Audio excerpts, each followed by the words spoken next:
Bueno, hola a todos, buenas tardes.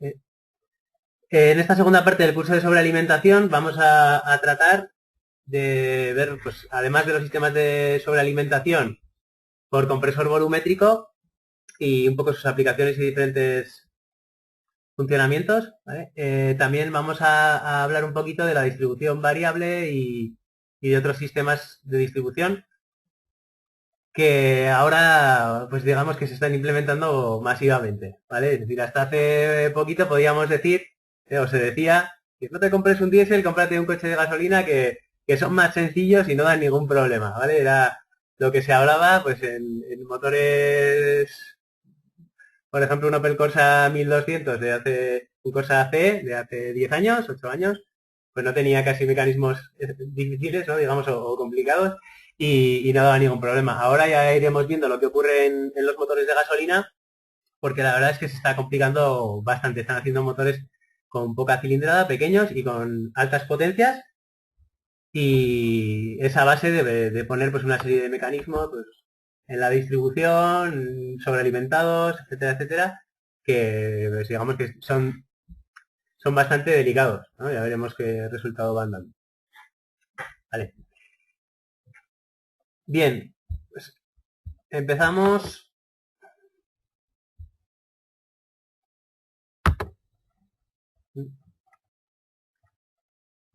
por la distribución variable. A ver, se va añadiendo algún asistente, un segundito, por favor.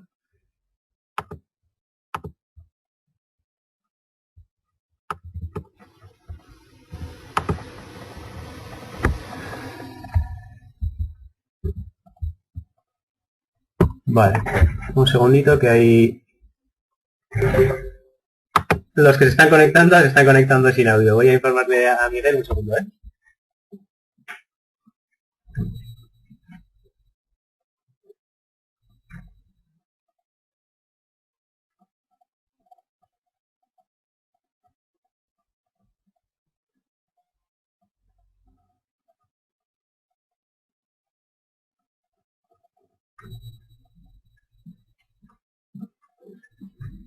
Vale, disculpad, porque no sé qué ocurre, que muchos enlazáis con audio y otros enlazáis en un sistema que no tiene audio.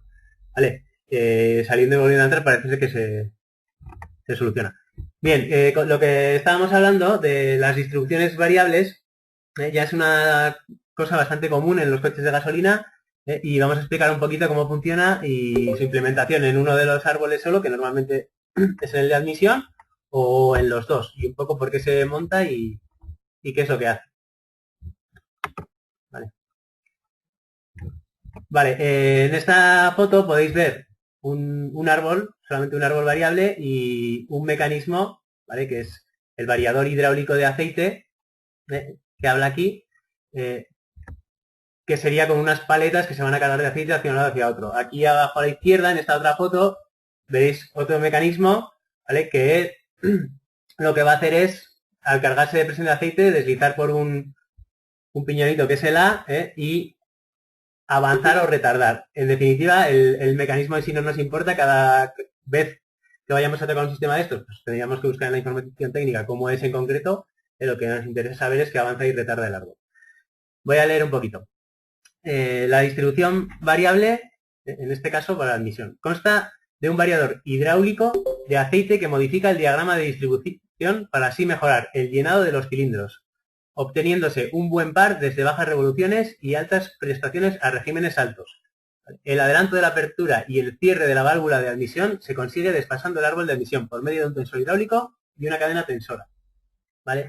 Entonces, en definitiva, lo que se consigue modificando el decalado de la distribución es jugar con todo esto que seguro que a todos nos suena, y no vamos a entrar en detalle ahí porque es una cosa un poquito que se debería de conocer, pero sí que os pondré un enlace de internet en el cual podéis profundizar más, que sería pues el adelanto de apertura de admisión, retraso de cierre de escape, lo que es el cruce de válvulas, por qué se hace todo esto, ¿vale?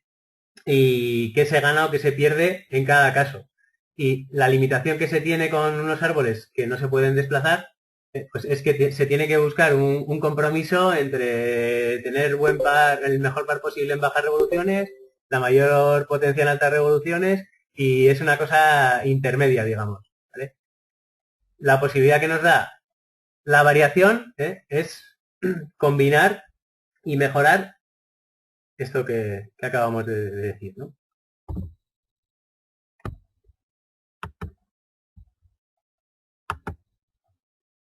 Vale, seguimos hacia adelante con la variación del árbol de admisión.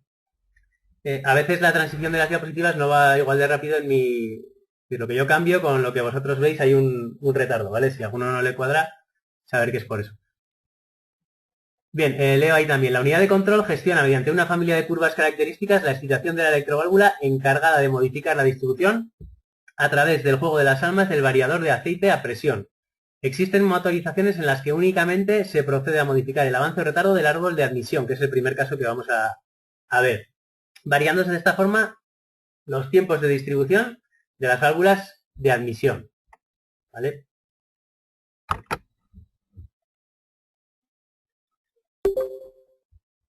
Vale.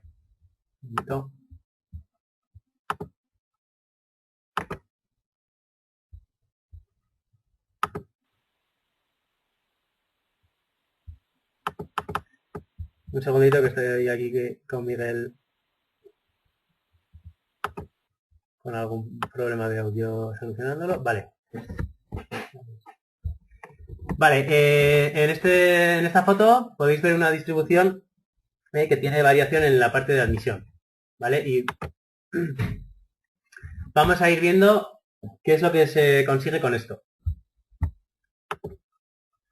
Bien, si cogemos el ciclo de funcionamiento teórico de un motor de 4 tiempos, podemos ver, ¿no?, que sobre el papel, esto que tenemos representado en azul, es decir, los primeros 180 grados, en la carrera descendente del pistón, en el ciclo de admisión, ¿vale?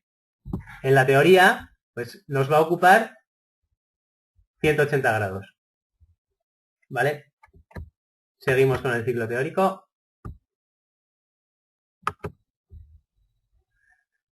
El ciclo teórico de compresión, antes os habéis fijado que el pistón estaba abajo, pues el pistón sube, comprime, el puntito amarillo ya lo tenemos arriba y vemos que esta otra media vuelta sería el ciclo de compresión, también teórico, sobre el papel, ¿no? Otros 180 grados. Continuamos, vale. El ciclo teórico de explosión y expansión partiría también desde el punto muerto superior, salta la chispa y otros 180 grados sería lo que ocupa, pues, la expansión, ¿vale? Desde que salta la chispa hasta que el pistón llega abajo.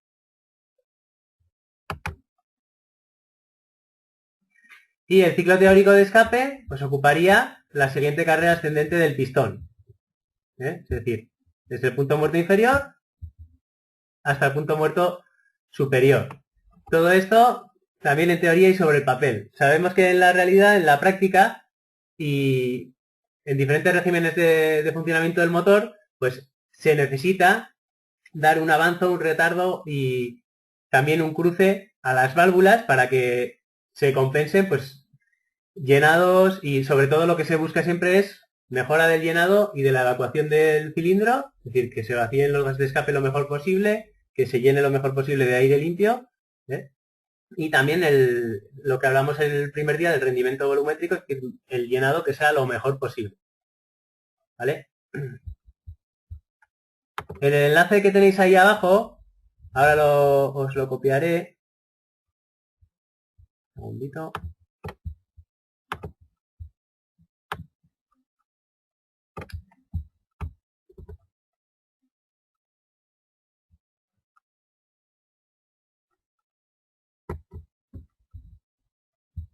Esto va bastante lento.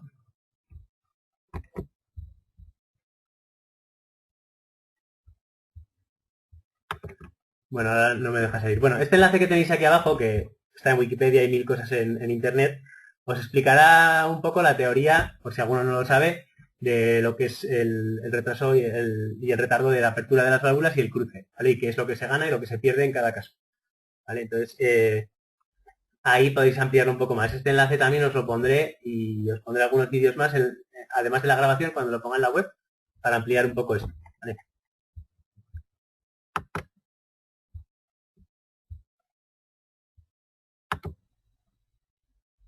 Vale. Entonces, ¿qué es lo que se consigue con la variación del árbol de levas? Pues saber que lo que hemos visto en la teoría, luego en la práctica, pues no es así realmente. Es decir, cuando el motor va a altas revoluciones, va muy rápido, lo que conviene es que la válvula de admisión sea el retraso, bueno, aquí pongo RCA, que es abreviatura, que sería retraso de cierre de admisión, ¿vale? Y AAA sería adelanto de apertura de admisión. Entonces, cuando vamos a altas revoluciones, lo que nos interesa es que el retraso del cierre de la admisión sea mayor, ¿vale? Entonces, a ver si os situáis todos en este círculo que hemos visto antes, en esta espiral, tenemos aquí punto muerto superior y aquí tenemos punto muerto inferior. En el ciclo teórico de admisión íbamos desde el punto muerto superior hasta el punto muerto inferior, ¿vale? En el ciclo real, lo que vamos a hacer, lo que interesa hacer en este caso es retrasar el cierre de la válvula de admisión, ¿vale? Es decir, el pistón baja en la carrera de admisión y no nos interesa que la válvula de admisión se cierre cuando el pistón ha llegado abajo, ¿vale? Esto a altas revoluciones. Cuando vamos a altas revoluciones, la velocidad de entrada que lleva el aire, como podéis ver en el dibujo de al lado, con esa velocidad, aunque no cerremos la válvula cuando el pistón esté abajo y el pistón empiece a subir, puede más el aire que está viniendo a alta velocidad a través de la válvula que lo que está subiendo hacia arriba del pistón. Es decir, retardando el cierre de la apertura de la válvula de admisión, perdón, el retraso del cierre de admisión, retardando ese cierre, mejoramos a altas revoluciones el llenado del cilindro. ¿Vale? Entonces, a altas revoluciones. Sin embargo,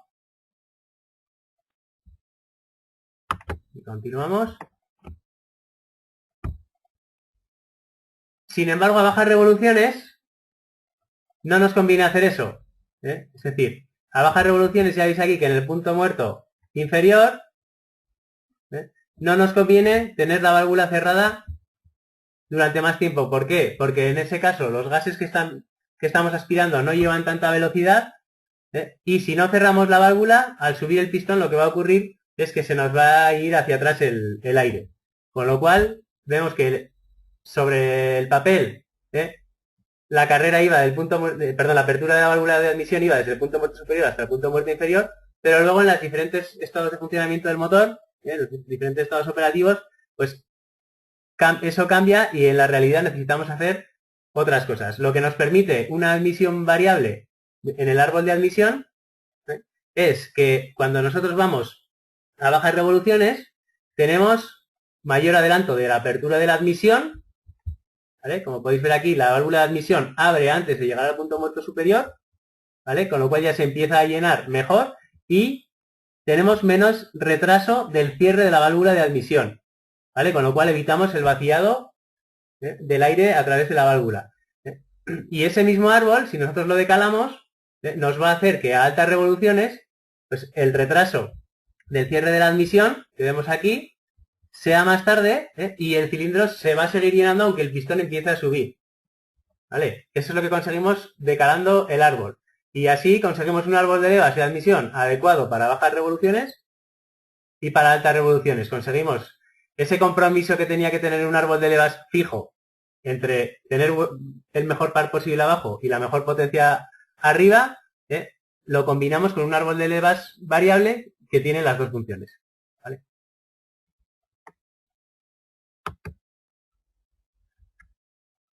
Vale, en los pistones también cuando hay este tipo de admisiones, y otras veces también, pero bueno, suelen llevar rebajes para que las válvulas no lleguen a tocar con el pistón. Vale. Hay motores que tienen bastante raros.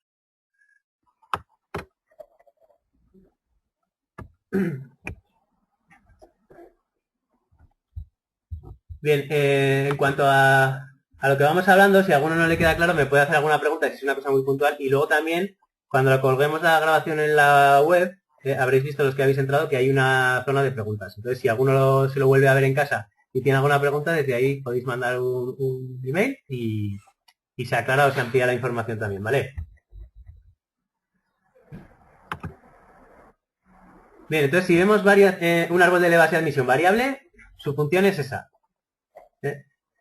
Ahora podemos ver en muchos casos que los dos árboles de levas son variables.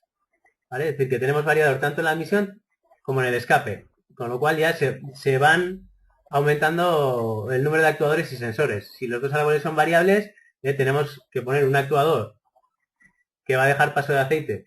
Ahora explicaremos cómo funciona. Para que se cargue o se descargue el variador, y además también hay que poner un sensor de árbol de levas para cada árbol si los dos son variables. ¿Vale? Hay que hacer las dos cosas.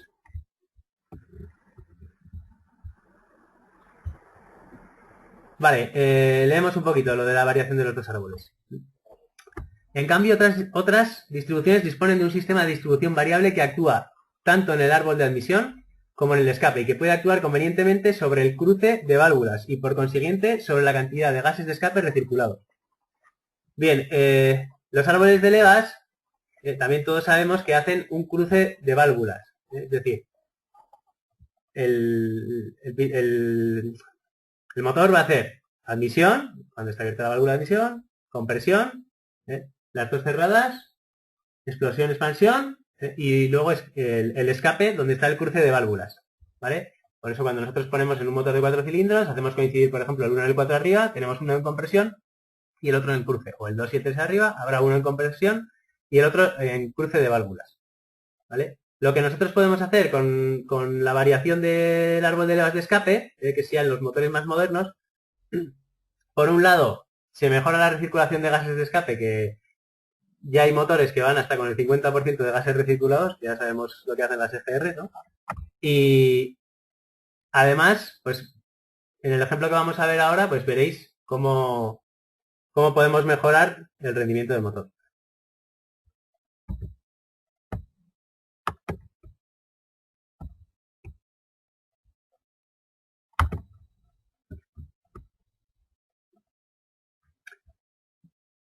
Bien, en la diapositiva que estamos viendo ahora está sacada de un vídeo que lo puse junto con la grabación del primer curso en la web que os envié en los correos de recordatorios, y lo podéis visualizar todos. También estará disponible con la grabación del segundo curso, ¿vale? Y se trata del sistema de scavenging de Bosch. Entonces, al final, si tenemos los dos árboles variables, pues podemos hacer un cruce de válvulas también variable, ¿vale? Entonces, ¿qué se mejora con eso? Sobre todo, y si ahora habéis probado últimamente, pues hay motores de muy baja cilindrada que rinden un montón. Han mejorado muchísimo el turbolag o el bache de turbo a bajas revoluciones. Es decir, los motores de gasolina también ya tienen muchísimo par desde abajo, casi como un diésel, digamos, ¿vale? Entonces, en el sistema scavenging, lo que hace Bosch tiene que ser en combinación con la inyección directa, y vemos un poquito lo que hace, ¿vale? En esta diapositiva tendríamos aquí el motor en cruce de válvulas, ¿vale? Se supone que un motor, cuanto mayor tenga el cruce de válvulas, va a poder coger más revoluciones. Es decir, nos interesa el cruce, y esto también lo podéis ver, lo podréis ampliar en el enlace que os pondré, ¿vale? Sobre el cruce de válvulas y lo que se gana. Entonces, un árbol con mucho cruce nos va a permitir muchas revoluciones. ¿Qué ocurre? Que si ponemos un árbol de levas con mucho cruce fijo, como los de competición o así, pues luego a ralentí el coche no va. No va redondo, no se tiene casi, ¿no? Entonces aquí van jugando con las variadores. A ver, tengo una preguntita. Por aquí, un segundo.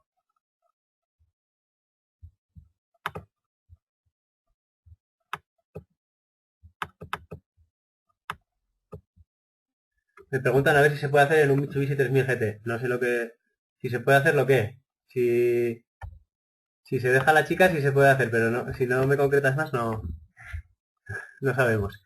Vale, a ver, lo que estábamos hablando aquí en el scavenging. Lo que se consigue aquí es a bajas revoluciones, que en teoría a bajas revoluciones pues no convendría tener un un cruce excesivo de válvulas. Cruce de válvulas, para que todos sepáis, es que las dos válvulas en un momento dado pues están pisándose un poco, ¿no? Entonces, lo que se consigue aquí, en el scavenging, es adelantar la apertura de la admisión y retrasar el cierre del escape. Bastante. ¿Qué se consigue con eso? Pues, si retrasamos el cierre del escape y adelantamos la apertura de admisión, lo que ocurre es que en el lado de admisión hay más presión, ¿vale? Y en el lado del escape hay menos presión. ¿Vale? Entonces, en ese momento, los gases de la admisión, los gases limpios que van con más presión, van a empujar a los gases de escape hacia afuera, y van a mejorar el barrido del vaciado del cilindro. Y vamos a conseguir un mayor llenado de la cámara con aire limpio, y un mejor vaciado y una mayor cantidad de entrada de aire, que es lo que se persigue. ¿Qué ventaja se consigue con este sistema? ¿O qué desventaja tendríamos con un motor convencional? Si la inyección es indirecta y nosotros estamos inyectando en el colector de admisión, si mantenemos las dos válvulas abiertas, un excesivo cruce, podemos correr el riesgo de que parte de gasolina o parte de mezcla con gasolina se vaya hacia el escape. ¿Vale? En este caso, como es una inyección directa, el sistema se asegura de que no va a inyectar el inyector, que lo vemos aquí que es inyección directa, no va a inyectar la gasolina hasta que la válvula de escape no esté cerrada. ¿Vale? Por eso este sistema va en combinación con la inyección directa de gasolina.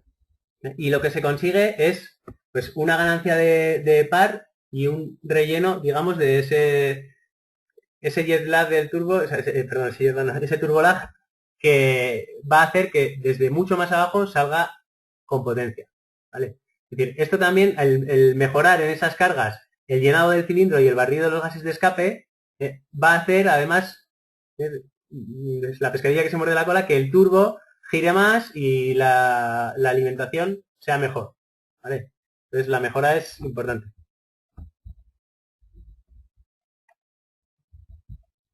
Vale, esto como os digo hay un vídeo en el primer enlace que os lo explica todo.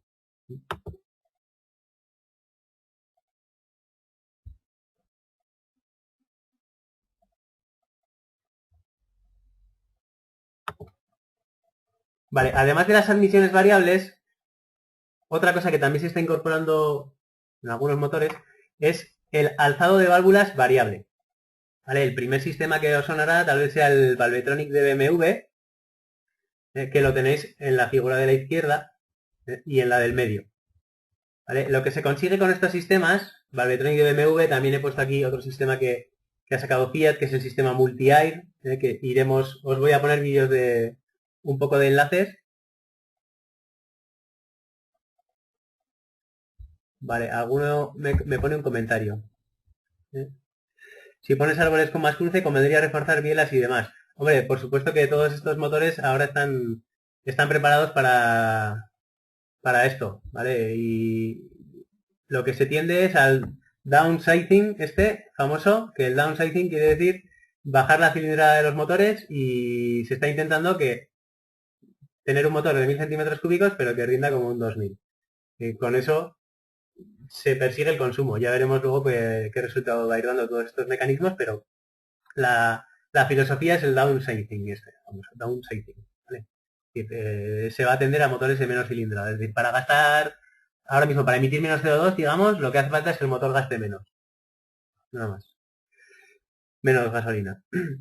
Bien, entonces con el sistema de alzado de válvulas variable, la principal ganancia, lo que se consigue es que la mariposa de estrangulación, la mariposa de gases, desaparece. ¿Vale? Es decir, estos sistemas son capaces de hacer la admisión de aire de lo que antes hacía la mariposa, que nosotros sabríamos, o la mariposa motorizada, la hacen con las mismas válvulas. ¿Dónde está la ganancia aquí? En que no perdemos fuerza por estrangulación del motor. ¿Vale? Es decir, si las válvulas abren siempre a tope y nosotros, para limitar la potencia, lo que estamos haciendo es estrangular al motor, ponerle un freno en la mariposa, pues digamos que estamos frenando más, estamos aumentando el consumo. Entonces, estos sistemas son capaces de hacer que en función de las necesidades de lo que nosotros aceleremos, la cantidad de aire que va a entrar al motor o la que va a aspirar el motor, sin ningún freno de por medio, sin ninguna mariposa, a través del alzado de la válvula variable, pues se va a conseguir el llenado del cilindro en función de las diferentes cargas que nosotros le pidamos. ¿Vale? Ya el alzado de la válvula es variable. La solución, pues, por ejemplo, el Valvetronic, pues veréis que tiene un motorcito aquí, os pondré vídeos, ¿vale? Y es capaz de desplazar este árbol que a la vez ataca el balancín y con eso pues varía la altura de la válvula. El sistema multi-air de Fiat es con aceite, carga o descarga más y bueno, la verdad es que tienen buen rendimiento en bajos. Vale, continuamos.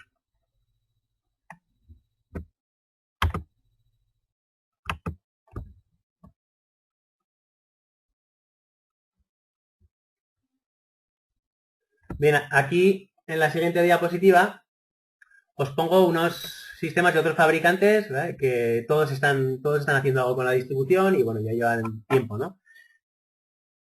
No voy a profundizar en todos, pero sí que quería hablar un poco del Valve de Audi, que tiene una curiosidad. Bueno, hicimos un curso de la evolución de la mecánica TFSI, en el cual pues se desmontó un motor TFSI con Valve y se vio un poco cómo trabajaba internamente.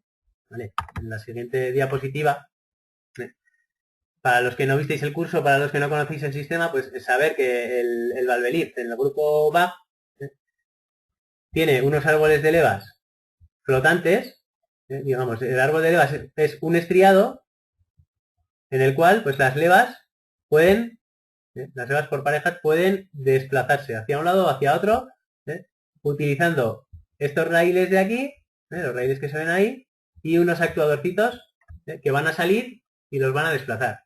Un poco lo último, digamos, que hay, y por eso lo pongo aquí, es a través de este sistema la desactivación de cilindros. Entonces, se puede desactivar el cilindro 2 y el 3 en determinados momentos en los cuales pues no se note, digamos, ¿vale? Y con eso, pues a veces vamos a 2 cilindros sin saberlo y reducimos el consumo. Eso es lo último un poco que ha sacado el grupo VAP, ¿vale? ¿Qué se consigue con este sistema? Pues lo que se consigue es que a través de desplazamiento de las levas, esos 2 cilindros cuando no trabajan no se pisan las válvulas, es decir, ni abren ni cierran las válvulas, con lo cual no tienen compresión y no hacen de freno motor, porque si nosotros desactivamos cilindros quitándoles la chispa, por ejemplo, o la gasolina, pues sigue habiendo compresión, se abre la válvula de admisión y está actuando de freno motor, con lo cual no tendríamos esa ganancia. Entonces aquí es capaz de hacer que no se ataque a esas válvulas, ¿vale? A través del sistema Valve.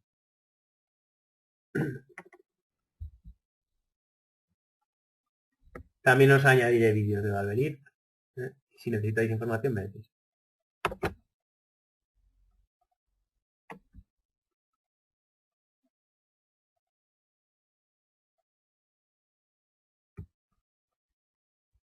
Bien, vamos a entrar con la admisión variable. Con la admisión variable lo que se consigue, que también es otra de las cosas que se implementa mucho ahora, en los coches de gasolina adaptaremos la largura o la forma del colector de admisión un poco en función de las necesidades, ¿vale? Es decir, un colector diseñado a medida para ese motor con una distancia adecuada, ¿vale? Con una resonancia, aprovechando una resonancia adecuada, nos va a hacer ganar bajos y medios, y un colector, pues de entrada más directa, nos va a hacer ganar altas revoluciones. ¿Vale? Leo un poquito. Su objetivo es adaptar el recorrido del colector de admisión, aprovechando las ondas de presión que se producen en el colector de admisión. Es decir, la apertura y cierre de la válvula de admisión genera ahí unas ondas de presión, con el fin de mejorar el llenado de los cilindros, tanto a bajas como a elevadas revoluciones, obteniéndose como consecuencia un mayor par y potencia del motor. ¿Vale? Entonces aquí podéis ver, bueno, el distribuidor giratorio ese que está aquí en el medio, y aquí en sección lateral, veis que cuando gira, lo que puede hacer es que el aire se admita por la zona larga, que estará diseñada para aprovechar al máximo las ondas de presión y mejorar el llenado, ¿vale? Y cuando queremos altas revoluciones o altas cargas, se va a mover y lo que va a hacer es entrar el aire por la zona corta. ¿Vale? Con eso mejoraríamos altas revoluciones. Las admisiones estas directas de los KitKat, que son directamente unas trompetas ahí, admisión, eso está diseñado para ir solo a altas revoluciones. Vale, continuamos.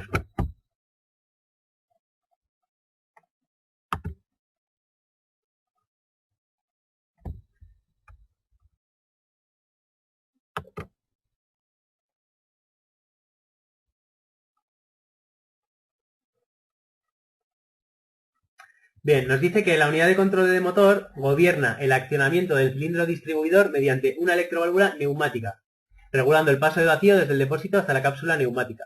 ¿Vale?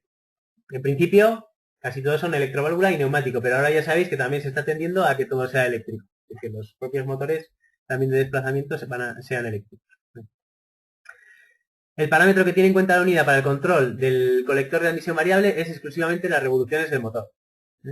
Entonces, determinarán hasta qué revoluciones del motor, bajas y medias cargas, el colector que más conviene es el largo y cuándo se va a hacer la transición al corto. ¿Vale? En función de las revoluciones.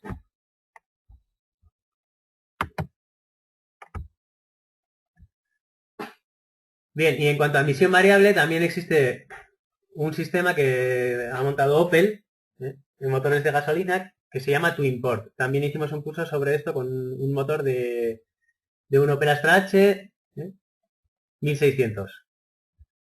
Bien, para que sepáis cómo funciona un poco este sistema, así por encima, es que a bajas revoluciones, bueno, el colector de admisión está dividido en dos canales. Dentro de las 16 válvulas, pues entrará por las dos que tiene de admisión, dividido en dos canales.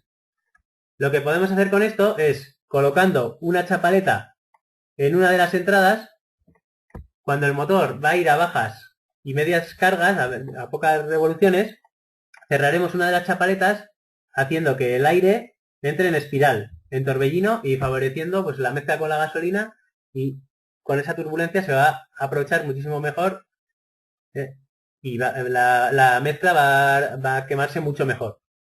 Como no necesitamos una gran entrada de aire porque es a bajas revoluciones, pues sobra con lo que entra por uno de los conductos.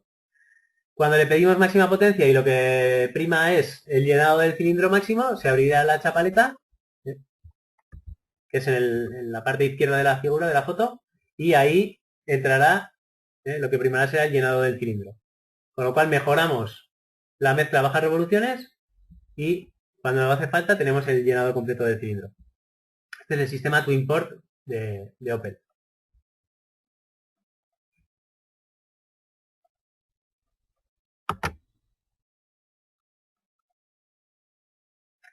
Bien, hemos visto lo más importante de las distribuciones variables y de la admisión variable. Ya vamos a meternos con la sobrealimentación. Como os digo, os ampliaré información, os ampliaré vídeos en la web con la grabación, y también si queréis que os mande alguna cosa más o en concreto sobre valvetrónica o algo así, pues me escribís y os amplío también información. Bien, en la primera parte del vídeo, de la grabación, o del curso mejor dicho, vimos los turbocompresores. ¿Vale? En este caso, pues nos vamos a centrar más en los compresores volumétricos y también en el Comprex, ¿vale? Un poco como curiosidad, porque la verdad que Comprex no hay muchos. Y los clasificamos pues en tres partes. Los compresores volumétricos, que serían los compresores que van movidos mecánicamente, que al final viene el movimiento del cigüeñal. Los turbocompresores, que son los que vimos en el curso anterior, son los compresores movidos por los gases de escape. Y los compresores Comprex, que vais a ver, que en este caso sería de las tres figuras de abajo, el de la derecha del todo, combinan un poco las dos tecnologías. Digamos que, por un lado, los gases de escape van a mover el eje de la turbina, por llamarlo así, y por otro lado también tenemos un accionamiento mecánico desde el cigüeñal, de alguna manera. Vale, continuamos.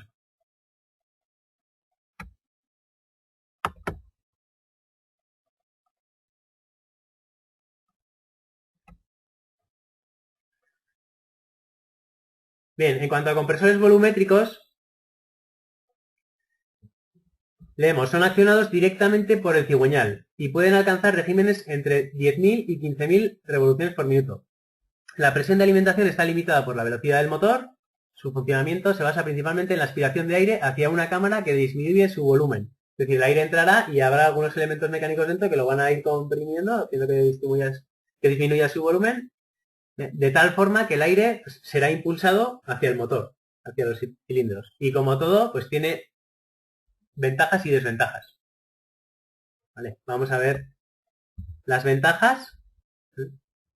La principal ventaja es que funciona desde que el motor está en marcha ofreciendo un mayor par motor a bajas revoluciones. Es decir, al no depender de los gases de escape, al ser un accionamiento directo, desde que nosotros le damos caña, va a rendir muy bien desde bajas revoluciones.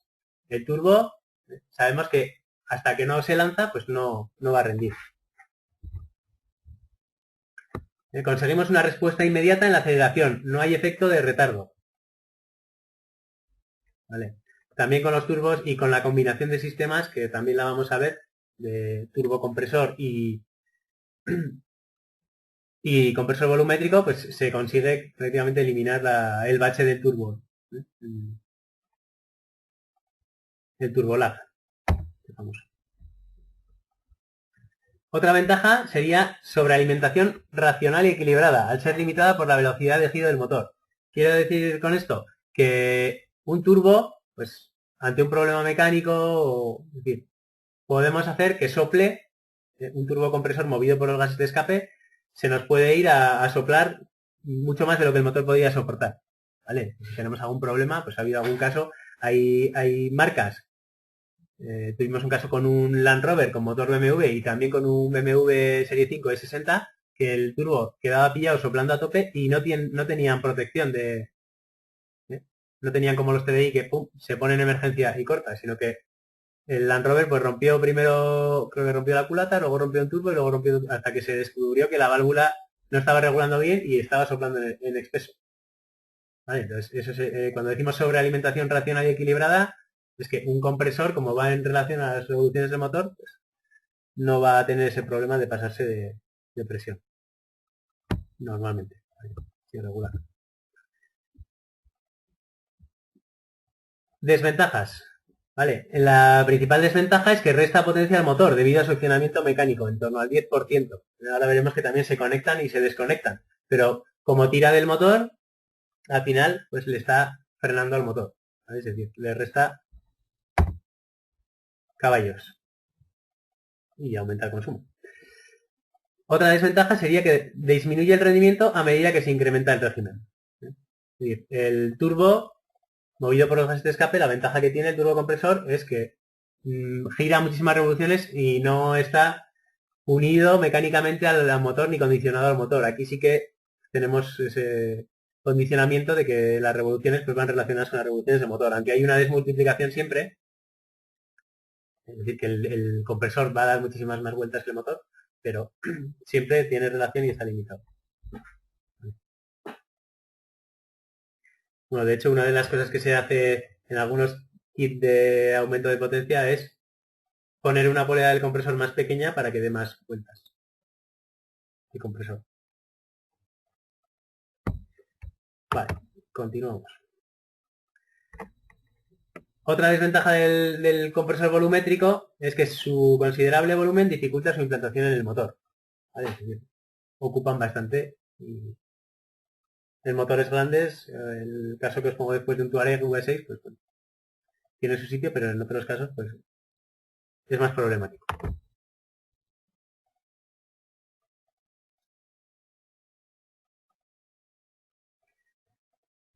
Bien, vamos a ver los tipos de compresores volumétricos y empezamos por el compresor ROTS. Este tipo de compresor, en los vídeos que os pondré por ahí, está montado en Alfa Romeo y bueno, en muchas más marcas. Y vemos que son dos lóbulos en forma de 8 que giran a la misma velocidad y en sentido contrario en el interior de una carcasa. ¿Vale? Es decir, uno de ellos va a tener el accionamiento, entre sí van a tener unos piñones y uno mueve al otro de manera que giran en sentido contrario. ¿Vale? El giro de ambos elementos varía continuamente el volumen de las cámaras formadas con las paredes de la carcasa, lo que origina la aparición e impulsión del aire. La aspiración, perdón. No existe contacto entre los lóbulos ni de estos con las paredes de la carcasa, por lo que la estanquidad del sistema es baja y por tanto el rendimiento del mismo en este también es un poco bajo. Además de que, esperemos que en el siguiente sistema eso desaparece, hace también, digamos que esto iría por haciendo fluctuaciones.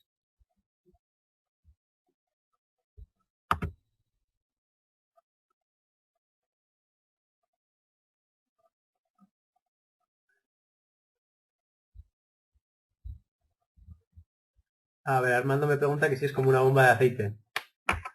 Bueno, como una bomba de aceite,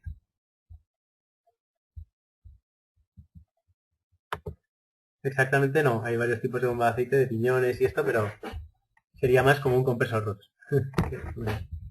Bien, lo más normal es lo que estamos viendo aquí. Lo leo, que existen rotores de lóbulos de corte recto y de lóbulos de corte helicoidal. Lo más normal es de corte helicoidal, como vemos ahí. Presentando estos últimos unas mejores prestaciones al hacer que la transferencia del aire del lado de succión al lado de descarga se haga de manera continua y no por impulsos como sucedería si los lóbulos fueran rectos, ¿vale? Además ofrecen una menor resistencia al giro.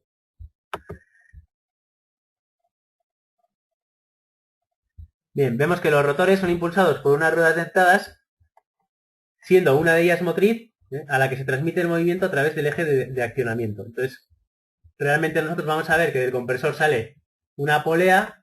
Normalmente, como os he comentado antes, ahora ya esto se gestiona y el compresor no va continuamente girando, sino que la gestión del motor puede accionar y desaccionar el compresor, digamos, con un embrague electromagnético. Y internamente vemos como un eje está unido al otro por unos piñones y va a hacer que giren sincronizados y al revés, ¿vale? De manera que harán la compresión.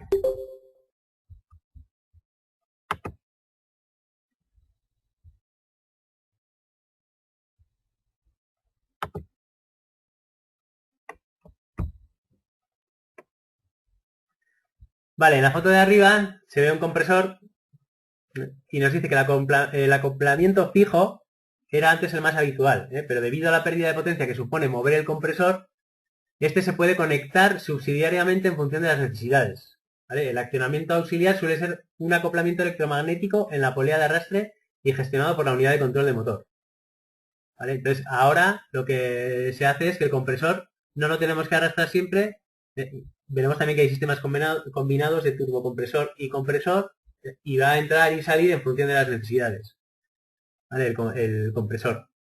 Hace poco tuve la opción de ver en un taller de Pamplona, que tenían un Mercedes AMG en el cual se había roto el bobinado del compresor, tenía aquí un embrague electromagnético, bueno, tipo a este, parecido al que está abajo, y pues habían extraído las poleas, tal, la habían llevado a rebobinar y después de rebobinarlo, no sé si entre que se extrajo, se sacó, se metió, etcétera, etcétera, yo creo que algo se torció un poco por dentro y el coche estaba dándoles, en ese caso, un problema se encendía el SP, ¿vale? Ya sabéis ahora que el SP es muy jodido y se enciende por problemas, sobre todo en la gestión del motor, en otras cosas que rebotan ahí. Estaban viendo un problema que ponía además algo de comunicación CAN, a veces se estaban centrando en la centralita ABS y mirando bien el código, al final vimos que era que a través del CAN bus le llegaba un CAN request estos, que quiere decir que la centralita de motor está detectando un problema y efectivamente me dijo, sí, ahora que dices, pues le rebobinaron el embrague electromagnético del compresor y desde entonces a veces sale un problema de regulación de presión de sobrealimentación, etc. Y eso es lo que estaba encendiendo el SP. Como el coche no cortaba, iba bien, lo que les preocupaba, lo que encendía solo era la luz del SP. Vale, pero todo vino ahí a raíz de tocar. Y el compresor, pues, de una MG, pues no sé lo que puede valer, pero ya me enteraré cómo termina el asunto. Continuamos. Bien, en esta figura he puesto un compresor de un Touareg, en este caso es el Touareg híbrido con motor 3000, V6 de gasolina, pues va sobrealimentado con este compresor.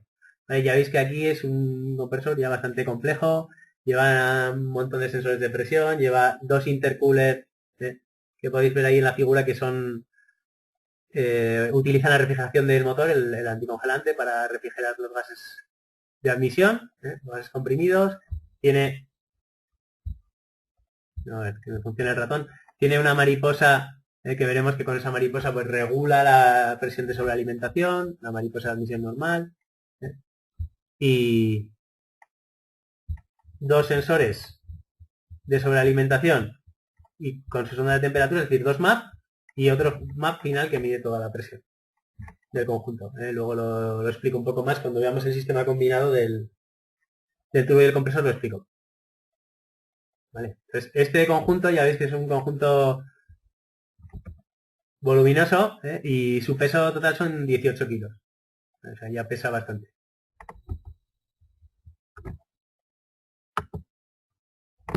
La localización, en este caso, también para insonorizarlo y todo, como podéis ver, pues va en la V del motor, entre medio, ahí va metido el compresor.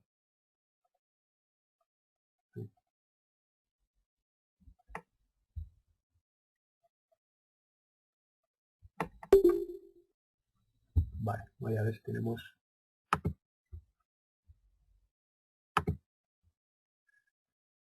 Voy a ver si tenemos alguna pregunta.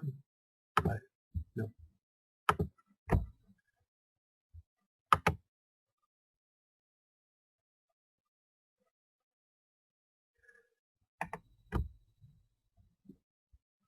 Bien, existe otro tipo de compresor, el Lishon, que se trata de una variante de compresor root, que está compuesto por dos piezas helicoidales, es decir, como si uno fuera el macho y el otro fuera la hembra, con un número desigual de lóbulos que giran en granadas. Es decir, el aire entra pues, entre ambas piezas, y al girar pues lo va comprimiendo y va haciendo pues que aumente la presión desde que entra hasta que sale, lo comprime. ¿Vale?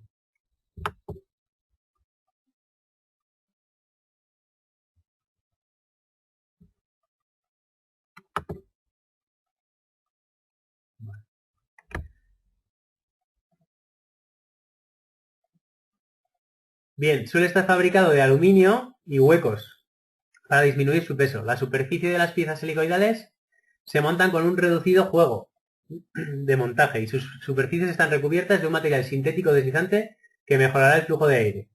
El número de lóbulos puede variar en función del modelo, ¿vale? Y el rotor motriz suele ser el rotor con menor número de lóbulos. Esas son un poco las condiciones que cumplen.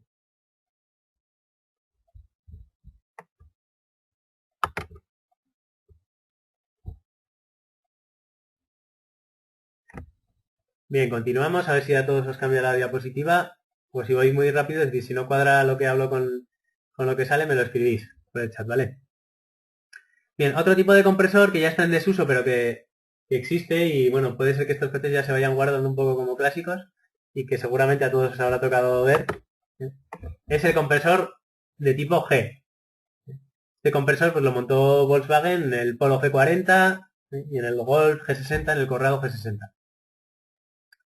Vale, este compresor también, en los que han dado el curso de aire acondicionado conmigo, que suelo llevar un compresor de este tipo, que sería rotativo de espiral, así, existe para comprimir aire acondicionado. Y lo suelen llevar, por ejemplo, el Toyota Prius, la parte del compresor interno, que es un motor eléctrico, utiliza un compresor de este tipo. Y en Mitsubishi también, sobre todo en coches asiáticos, por fuera parece un compresor normal, pero cuando lo desmontas es un compresor de este tipo. Vale, leo. Este tipo de compresor fue utilizado por Volkswagen, aunque ya está en desuso. Se caracteriza por disponer de un conducto de forma espiral que provoca el movimiento oscilante de dos piezas que forman un canal helicoidal. Una pieza es fija y la otra gira con un movimiento circular no concéntrico. Entre ambas piezas da lugar a cámaras de volumen variable. ¿Vale? Esto os añadiré también unos vídeos, porque los vídeos si los pongo ahora a la vez del curso, dependiendo de la conexión de cada uno, pues se pueden ralentizar mucho. ¿Vale? Entonces, os añadiré vídeos, pero que para que os hagáis una idea sería una G, una espiral dentro de otra, una está quieta y la otra se mueve, ¿vale? Excéntricamente. Entonces, lo que va a hacer es, el aire va a entrar y va a ir siendo comprimido como veis en las figuras de abajo, en la zona azul, hasta que saldrá por la zona que sale a la admisión ya comprimido. ¿Vale? Entonces, una espiral dentro de otra, una fija, otra móvil, y eso va girando y va comprimiendo el aire. Supongo que a todos os habrá tocado ver por lo menos un coche de estos, un Polo G40 o un Golf G60, seguramente os habrá pasado por el taller.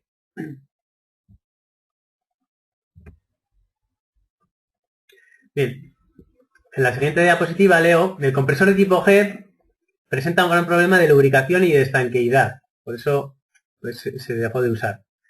El accionamiento se realiza de forma continua, es decir, este compresor no se conectaba y se desconectaba, sino que siempre gira directo, y fija mediante la correa de accesorios, transmitiéndole el movimiento desde la polea del cigüeñal.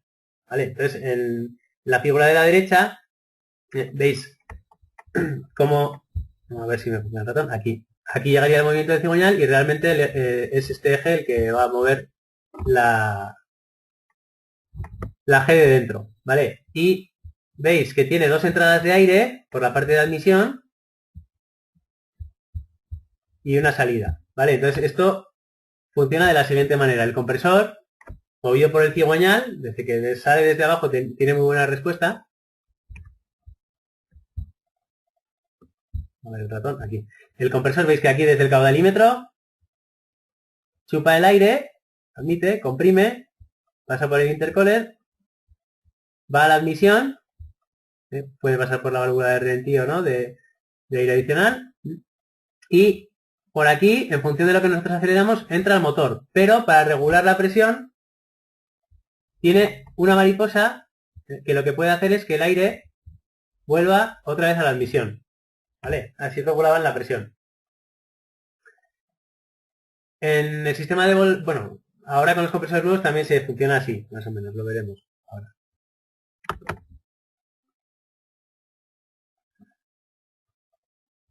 Bien, otro tipo de compresor sería el compresor Comprex.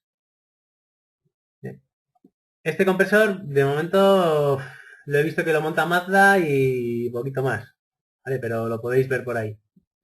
Leemos un poco. Este compresor transfiere la energía entre los gases de escape y el aire de alimentación por medio de unas ondas de presión, generadas entre las finas paredes radiales de un tambor que gira gracias a una conexión directa con el cigüeñal, ¿vale? Entonces, este compresor combina la tecnología del turbocompresor movido por los gases de escape junto con el compresor volumétrico movido por accionamiento mecánico, ¿no? del cigüeñal.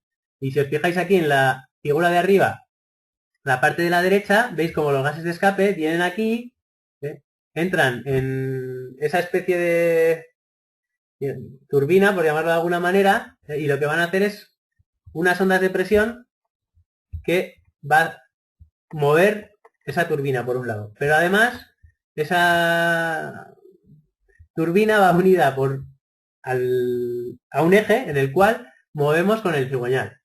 ¿Vale? Lo explico un poco más. Bueno, en la siguiente diapositiva se ve también bien. Lo leo. Combina, por tanto, el funcionamiento de un turbocompresor al aprovecharse la energía de los gases de escape del motor. Si bien el accionamiento de su rotor solo requiere una parte muy pequeña de potencia del motor para el mantenimiento del proceso de las ondas de presión. ¿Vale? Entonces, es un compresor movido por el cigüeñal, pero que le frena muy poco al motor. Es decir, la parte que le tira, así como los compresores volumétricos normales, toda la compresión sale tirando del motor. En este caso, solamente gira un poquito, no le resta casi potencia y aprovechando de esas ondas sonoras que se generan, esas ondas de presión que se generan con los gases de escape, pues combinando las dos cosas, sobrealimenta el motor.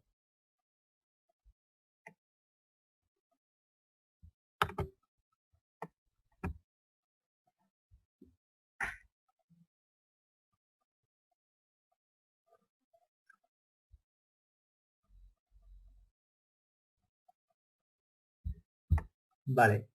En la siguiente figura veis ahí un compresor Comprex real utilizado por Mazda. Aquí me comenta Gabriel que el tipo de compresor de tipo G dio uno en un Ford F250 americano. Si los americanos son bastante de eso, no buscan el consumo porque ahora, curiosamente, lo que se está buscando con todos estos sistemas es poner motores pequeños sobrealimentados para reducir el consumo. Los americanos no... Bueno, ahora también se están concienciando un poco, pero no les importaba mucho el consumo, ¿no? Ponían un compresor lo más grande posible y caña.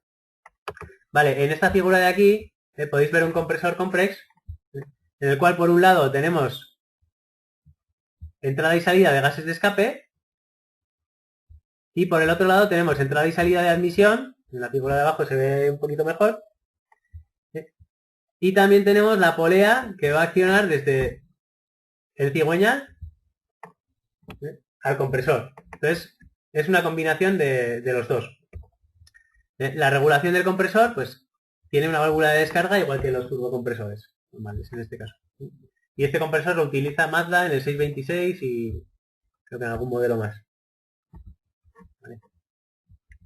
Sería el compresor complex.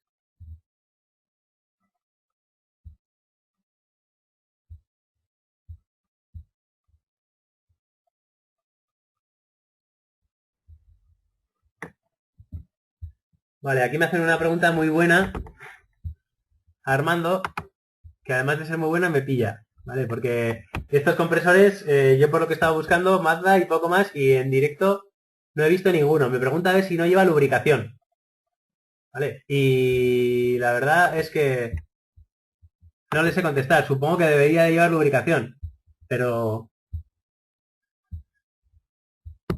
puede ser que no. O sea que Armando, me encanta que me hagas esa pregunta. Me la apunto y os la responderé en la web, lo pondré.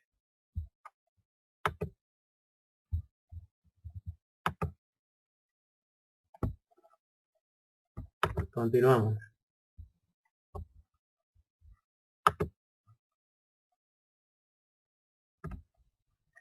Vale, en cuanto al compresor complex también, pues como todo tiene sus ventajas e inconvenientes. Las ventajas es que no consume prácticamente energía en su accionamiento, porque combina y aprovecha pues también la parte del escape. Tiene una respuesta muy rápida, inmediata ante los cambios de carga, mucho más rápida y certera que el turbocompresor normal, ¿no? Y incrementa notablemente el par desde las bajas revoluciones. Pero las desventajas, y por lo cual casi no lo vemos, pues son mayores. Desventaja una de ellas, gran tamaño del equipo y complejidad en su implantación en el motor. Alto coste de fabricación. Tiene un funcionamiento bastante ruidoso. Y limitación en algún tipo de motor, dependiendo de si es un motor que requiere que coja muchas revoluciones, pues está limitado en cuanto a revoluciones. Vale. Entonces no sé, bueno, supongo que no habréis visto ninguno de estos, pero saber que existe también. Y luego tiene también un problema de sobrecalentamiento del aire y sabéis que no, bueno, para eso está intercooler, no conviene recalentar el aire y recalienta bastante el aire de admisión. Vale, continuamos.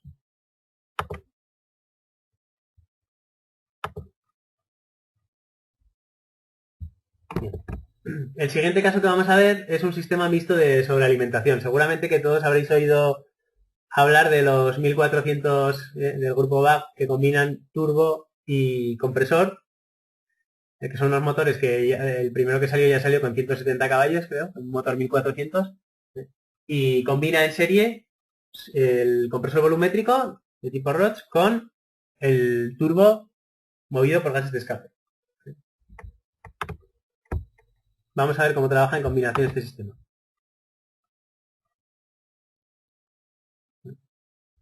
El principal problema que estamos detectando a través del teléfono con estos motores es que se estira la cadena de distribución, por si os toca alguno. El motor viene fallando y a veces está fallo de encendido, a veces está fallo de... Parece aparentemente que falla un cilindro, pero se estira la cadena. Creo que es porque tiene que aguantar pues demasiada chicha y al final se acaba estirando. Uno de los problemas. Otro de los problemas también, al cambiar la bomba de agua, se estropea la bomba y puede llegar a saltar el fusible del compresor, que van ahí en un conjunto. Es otra de las cosas que también nos afectan.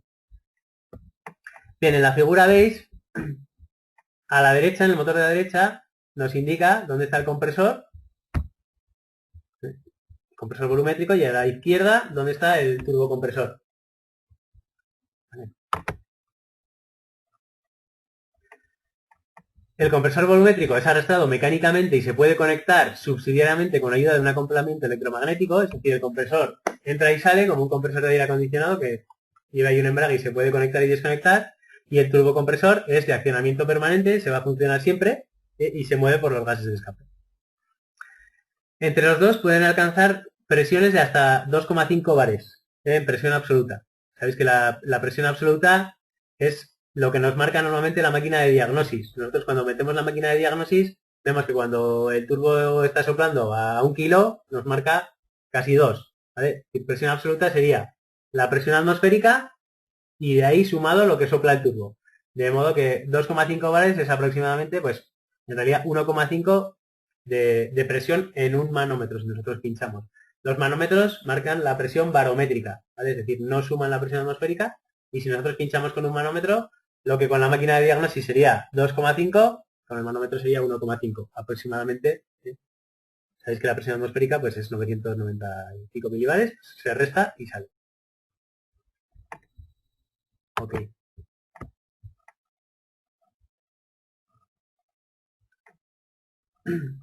Bien, en este diagrama vemos cómo combinar el compresor volumétrico con el turbo. ¿Vale? Lea un poquito. El aire exterior es aspirado a través del filtro. La posición de la mariposa de regulación determina si ha de fluir aire exterior a través del compresor o directamente a través del turbocompresor. ¿Vale? Entonces aquí podéis ver que esta mariposa no es la mariposa de gases en la cual nosotros aceleramos y abre y cierra más, sino que es la mariposa para regular la presión de sobrealimentación. Sí, digamos que a regular la presión de sobrealimentación. Y esta otra mariposa sería la del acelerador. Vale, entonces aquí, para situar los componentes, un segundito que me vuelva el ratón, aquí tenemos la entrada de aire, la zona de arriba del compresor, ese compresor va a tener un acoplamiento magnético, ¿vale? Se puede conectar o desconectar, tenemos sensor de presión y temperatura, uno de ellos, el turbocompresor, otros sensores de temperatura o sea, sensores MAP, y la mariposa de admisión. Vamos para adelante.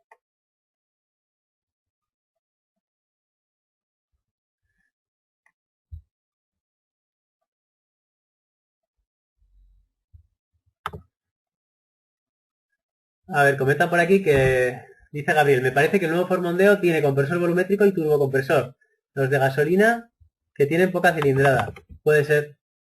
Sí, sí. Ahora vamos a ver bastantes sistemas de este tipo, porque se va a buscar, lo que os digo, motores pequeños y compensarle, pues, en este caso lo que hace el compresor volumétrico, como podéis ver aquí, en esta gráfica, vemos que a bajas revoluciones vas a ir con el compresor, es decir, vamos a rellenar todo eso que al turbo le falta. El turbo le faltan bajos, y más con un motor pequeño. Eso lo rellenamos con un compresor que puede conectarse y desconectarse. En las cargas medias, el compresor, la centralita determinará si tiene que entrar o no tiene que entrar, y luego ya en altas revoluciones, el compresor, no hace falta, el turbocompresor es capaz de sobrealimentar el motor de sobra. ¿Vale? Lo leo. Según la intensidad del par solicitado, es decir, de cuánto acelere el conductor, la unidad de control del motor decide si ha de generar presión de sobrealimentación, si ha de generar presión de sobrealimentación con el compresor, ¿no? El compresor volumétrico se activará por orden de la unidad de gestión, mientras el turbocompresor trabaja en todos los márgenes. Sin embargo, la energía contenida en los gases de escape a bajo régimen no es suficiente para generar la presión requerida solamente con el turbocompresor, ¿vale? Lo que sería con el turbo. En función de la carga y del régimen del motor, la unidad de gestión del motor decide si el turbo está en condiciones de generar la presión de admisión o si necesita la ayuda del compresor volumétrico.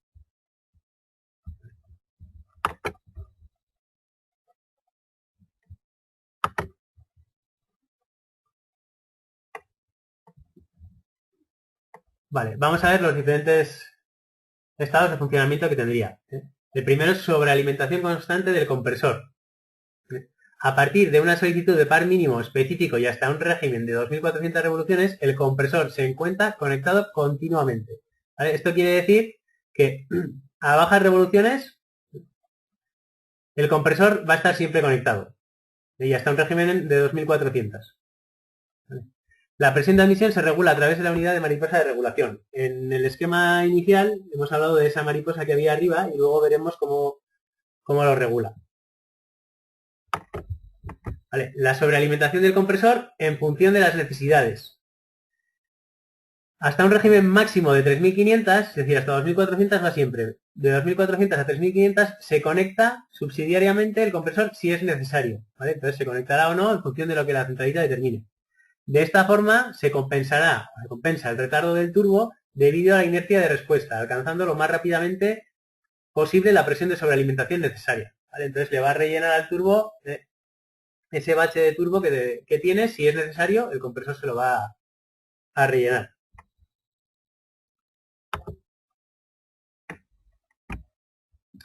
Y por último sería pues que el turbo puede por sí solo, ¿no? Sería sobrealimentación exclusiva del turbocompresor. El turbocompresor logra generar sin ayuda externa la presión de sobrealimentación. La presión de admisión se regula en este caso ya por la electroválvula de regulación, como en los turbos normales. Sería una electroválvula, turbos normales gestionados electrónicamente, como vimos en la primera parte del curso, ¿no? Y esa electroválvula es la que se va a encargar, pues a altas revoluciones, de la regulación de la presión de sobrealimentación. Entonces, estas serían las tres formas de funcionar.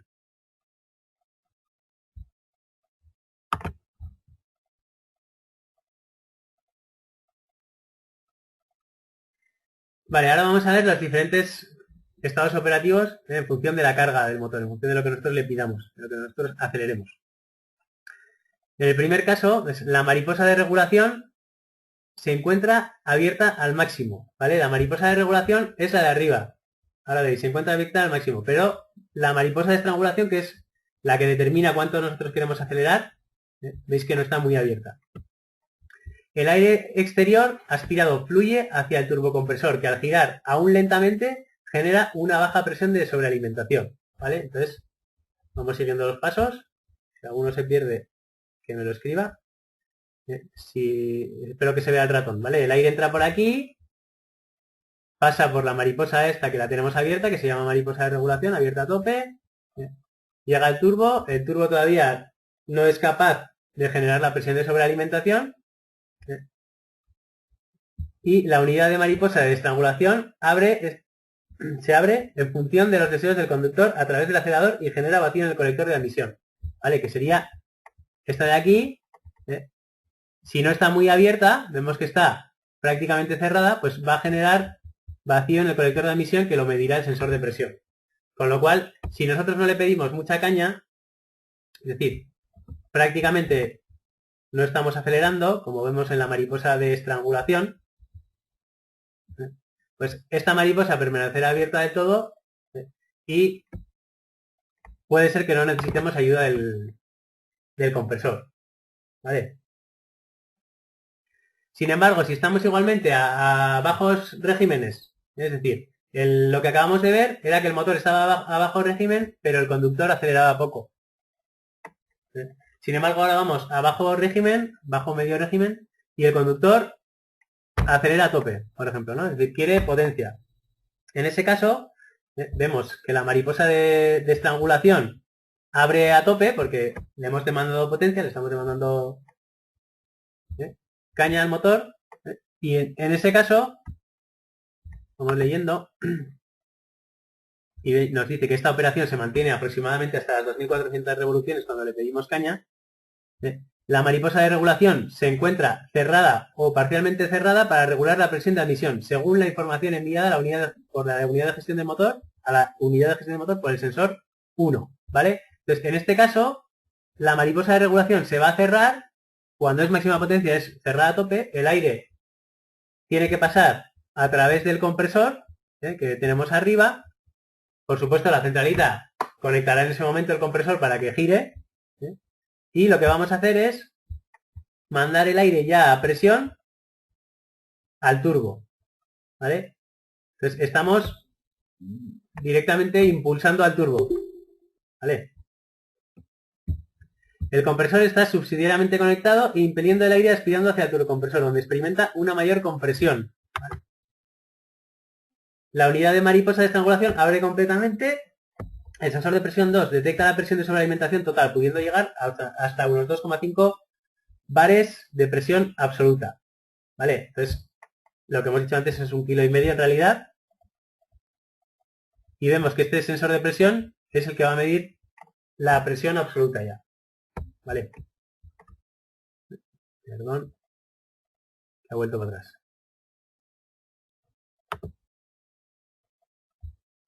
Con lo cual, veis, ¿no? En las mismas bajas y medias cargas, si el conductor acelera a tope, la mariposa esta se va a cerrar y va a salir a máxima potencia, conecta el compresor mete el aire a presión al turbocompresor y el turbocompresor ya está cebado a tope, le quita ese bache de turbo, se lanza y comprime a toda leche y así pueden llegar hasta bajas revoluciones y bajas cargas, a bajas revoluciones, mejor, a soplar a 1,5.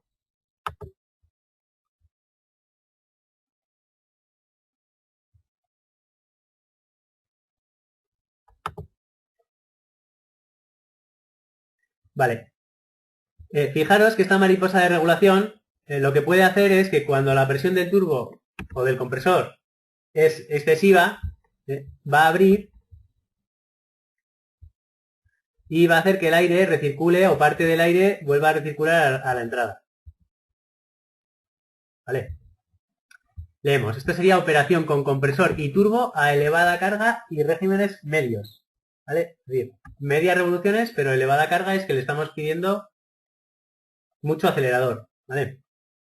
Bien, la presente operación se mantiene entre las 2.400 y 3.500 y en fase de aceleración al circular a una velocidad constante. Esta fase sirve para compensar la reacción demasiado lenta que tendría el turbo o el bache de turbo. Digamos que un adelantamiento o algo así y el turbo no reaccionaría tan rápido como nos gustaría, que con el compresor sí lo hace.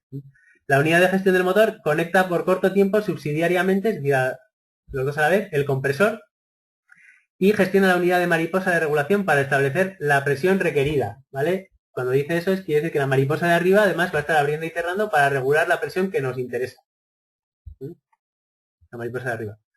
La presión generada por el compresor volumétrico se suma a la generada por el turbocompresor, alcanzando rápidamente la presión de admisión requerida, ¿vale? Quiere decir que con eso está rellenando el bache del turbo, que el turbo a partir de 3.500 va de sobra, pero entre 2.400 y 3.500 ante una elevada demanda de carga de acelerador podría tener ese bache o tiene ese bache que compensamos metiéndole el compresor en serie y regularemos utilizando esta mariposa de aquí la presión que tenga preestablecida la centralita. Si alguno no entiende o algo podéis preguntar por el chat.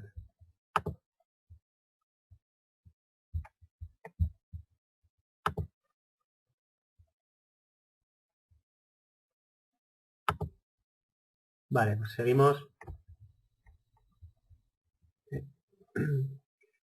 También lo he comentado al principio, por si alguno se ha conectado un poco más tarde, saber que a través de la web en la que colgaremos esto hay una zona de consultas y alguno puede decir, oye, acláramelo más o explícamelo otro día o lo que queráis, ¿vale? O amplía mi información para que se os quede muy claro. Bien. En este siguiente caso ya sería operación con el turbocompresor únicamente, es decir, que el turbo ya está lanzado y ya es capaz de sobrealimentar el motor él solo y de sobra, ¿vale? Bien, a partir de unas 3.500 revoluciones, la energía de los gases de escape es suficiente en todas las condiciones para que el turbo pueda generar él solo la presión necesaria para cualquier punto de carga, ¿vale? Y a partir de 3.500 vueltas ya el compresor volumétrico no se conecta y con el turbo y con su válvula de regulación sobrealimentamos el motor. Nos dice también que la mariposa de regulación se encuentra abierta al máximo y el aire fluye directamente hacia el turbocompresor. Entonces veis que la mariposa de arriba está abierta del todo y el aire va directo hacia el turbo. La mariposa de estrangulación también se encuentra abierta al máximo, alcanzando una presión de admisión de aproximadamente unos 2 bares de presión absoluta. Este sería dándole caña. La presión de admisión se mide con el sensor de presión 2, sí, con el sensor de presión de arriba y se regula por medio de la válvula de regulación Westgate, que es la electroválvula y la válvula del turbo, ¿vale? Como los turbos normales. Entonces aquí hemos visto cómo combina en serie un compresor con un turbo y consiguen que un motor muy pequeño pues sea capaz de, rellenando de todos los baches de turbo y sobrealimentándolo desde muy bajas revoluciones hasta arriba, pues alcance pues 170 caballos con 1400 centímetros cúbicos.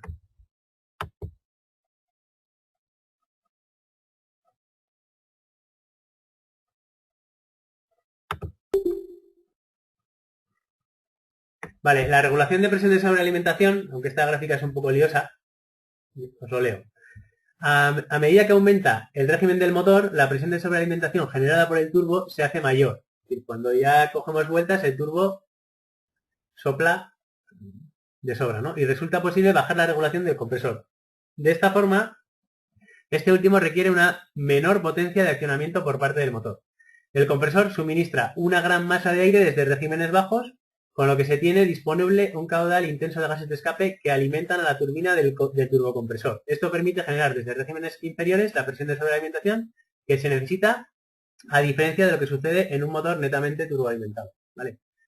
También con lo que hemos comentado del scavenging de Bosch, que tenéis ahí el vídeo, con ese cruce de válvulas controlado, mejoran sobre todo eso, el llenado del cilindro a bajas revoluciones, llenado y vaciado, y al mejorar el llenado del vaciado, pues ya desde bajas cargas estamos moviendo, generando más gases de escape, moviendo mejor el turbo, todo eso se va uniendo de manera que ahora pues coges un motor de 1800 FSI y lo pones moviendo una Audi A6 y va, un TFSI va de sobra. Bien, en la gráfica lo que se ve es un poco, en azul tenemos la presión total de admisión, si ya está aquí, vemos cómo va variando, presión absoluta, que sube pues hasta 1 kilo y algo, en comparativa con la que está en discontinuo, que es un turbo convencional, ¿vale? Un motor turboalimentado convencional. La presión del compresor vemos que empieza al principio mucho y luego va bajando, y la presión del turbo, aquí como le da caña al compresor, también compensa y luego va regular. La gráfica no tiene mucha importancia, pero a ver qué... Como nos dice ahí, el turbocompresor es empujado básicamente por el compresor volumétrico, ¿no?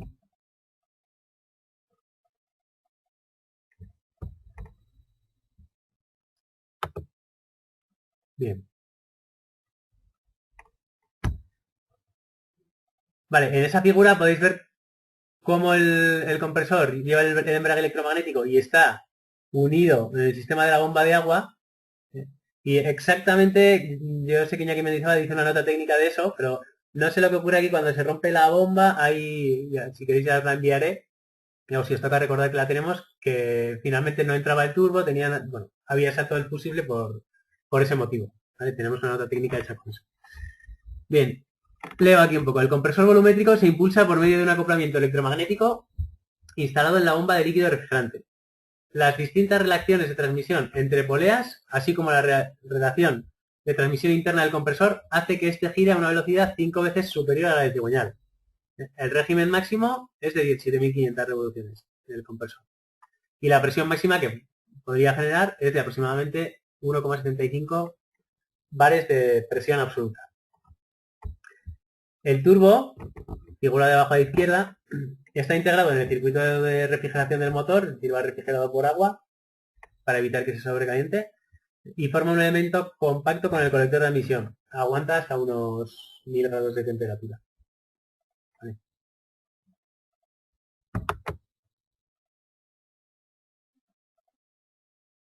Bien, saber también como curiosidad, aunque esto podríamos profundizar en un curso más específico, ¿no?, del 1400 CFSI, que se utiliza un medidor de corriente para registrar el desarrollo de la intensidad de corriente durante la situación de acoplamiento del compresor. Conociendo la corriente absorbida, el motor regula una señal RCA con la que excita el acoplamiento y cierre de la válvula con más suavidad. El medidor de corriente realiza una medición de la caída de tensión en una resistencia de bajo valor, determinando el consumo del acoplamiento y transmitiendo dicha información a la unidad de control del motor. La unidad de control, de acuerdo con la señal recibida, efectúa la excitación del acoplamiento electromagnético y el diodo protege a la unidad de posibles tensiones inductivas generadas por el bobinado inversas, ¿vale? Saber también que ahora pues van poniendo este tipo de acoplamientos. Si alguno quiere que le amplíe información sobre el compresor de Touareg, pues quiere también un sistema con un muelle y una serie de cosas que va a hacer que el acoplamiento sea progresivo, no sea brusco y que prácticamente pues no se note. Vale. Y bueno, hasta aquí quería llegar en el curso de hoy, en el curso de sobrealimentación. Si hemos terminado bastante rápido, si tenéis alguna pregunta o si queréis que añada algo de información o si queréis escribírmelo por mail y yo cuando cuelgue la grabación añadiré todos estos vídeos que he dicho, pondré vídeos de admisión variable, de distribución variable, del scavenging, de cómo funciona todo lo que hemos comentado aquí un poco ampliando. Y en vuestras manos quedo. Si hay alguna pregunta, me la ponéis y si no, daremos por finalizada la grabación. Hoy hemos terminado prontito.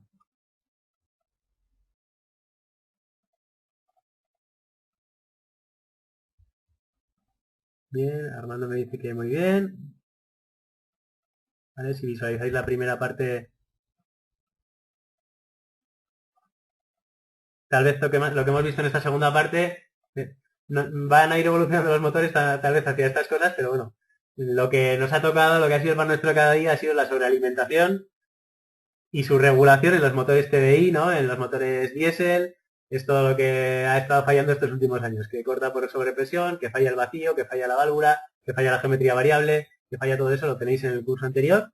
Y lo mismo, si necesitáis más información sobre eso, lo vamos viendo. Pero eso, bueno, ha sido y sigue siendo el pan nuestro de cada día, ¿no? de la regulación de presión de turbo. Bueno, pues sin más, si no tenemos preguntas, saber que estará disponible la grabación y estaremos también a vuestra disposición para más consultas. Un saludo y hasta la próxima.